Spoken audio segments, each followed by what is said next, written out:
රාක්ෂ අලුත් වැඩක් එහෙනම් චෙස් අධිනායට විශේෂ පණිවිඩයක් එක්ක තමයි මම මේ පටන් ගන්න ආරම්භය පටන් ගන්නේ.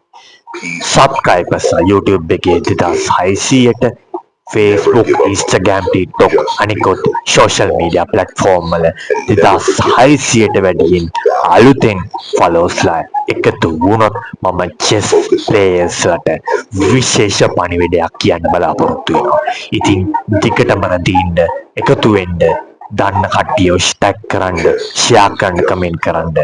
එහෙනම් අපි වැඩේ පටන් ගමු. අද chess puzzle එක white to play and one movement එකක් හොයන්න තමයි තියෙන්නේ. ඉත්තු පිහිටන ස්ථානේ පොසිෂන් වෙලා තියෙන තැන මං කියන්නේ.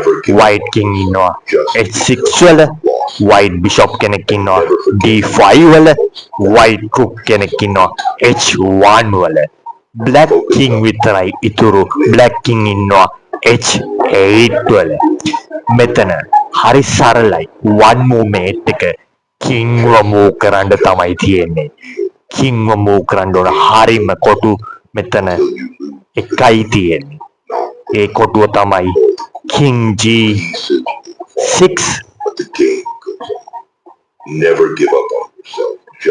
විතරමයි. මම තව චුට්ටක් කල්පනා කරලා තව කොටුවක් තියෙනවද කියලා. තව කොටුවක් නැහැ. king g6 විතරයි මෙතන තියෙන එකම කොටුව.